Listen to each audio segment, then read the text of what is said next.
د لوی او مهربانه خدای په نامه سلام هغه دوستانو ته چې دا پیغام ګوري. د هرات د زلزلې او د غزې د معصومو قربانیانو غم او ماتم پای ته نه دی لا رسېدلی چې متاسفانه نور بد خبرونه را رسیږي او د ټولو نه بد خبر او لوی خبر نن دا دی چې په پاکستان کې د لکونو افغانانو په زور ایستل او بندي او زندان ته اچول دي. موږ خو هر وخت ویلي دي چې په کابل او پېښور کې افغان یو دی.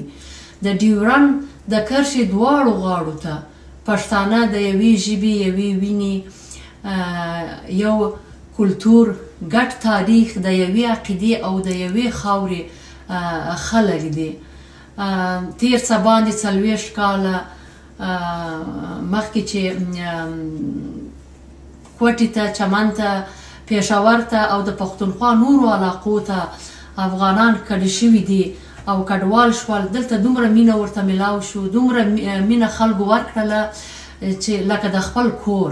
زه هم چې کله کډواله وم او یا وروسته بیا چې کله ورغلی یم ما د خپلو پښتنو بېسارې مینه احساس کړی دی چې زه د زړه له کومې ورڅخه مننه کوم. خو باید ووایم چې افغانان هم پاکستان ته ډېر څه ورکړي دي. د همدغه افغانانو د کډوالو لپاره دنیا په سلګونو میلیونه ډالره پاکستان ته مرستې استولي دي، مرستې ورسره کړي دي. خو اوس نه پوهېږو اوس څه وشو چې پاکستان حکومت افغانان سپین ږیري ماشومان جیل ته استوي او په زور یې باسي او یا یو میاشت وخت ورته ورکوي چې افغانستان ته به ځي او ورته خپله دارایي به هم ځان سره نشي دوی انتقالولی، نشي وړلی. نو زه د مننه کوم د کوټې د چمن د باغیرتو خلکو څخه او همدارنګه د پښتو ژغورنې غورځنګ ډېر پرلټونه کړي دي چې د پاکستان حکومت دې خپل دغه پرېکړه برته واخلي او دغه پرېکړې دې په شا سي. همداسې ملګري ملتونه او نور دنیا د پاکستان حکومت ته ویلي دي چې تاسو د خپله فیصله برته واخلي. خو متاسفانه په دې کار کې تر اوسه پورې نرمښت نه دی راغلی او نه کومه د خوشحالي خبره لیدل کېږي. نو زه په خپلو ټولو پښتنو باندې غږ کوم چې د خپلو افغانانو سره چې په ډېر بدو شرایطو کې قرار لري ودرېږي او ورسره اوږه په اوږه مبارزه وکړي، ورسره ودرېږي. او همداسې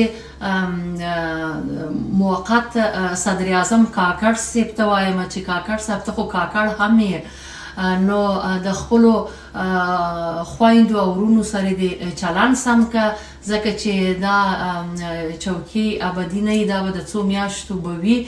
خو خدای مه کړه چې ستاسو او ستاسو د قوم دپاره به بد نوم د تل دپاره پاتې شي.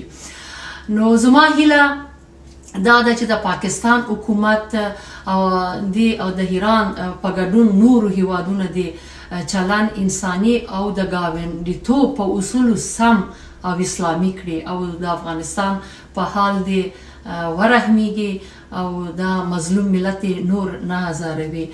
ځکه چې زموږ پیغمبر رسول اکرم صلی الله علیه وسلم هم فرمایلی دي چې بهترینه صدقه هغه ده چې څوک د دوو مسلمانانو ورونو ترمنځ روغه او جوړه وکړي.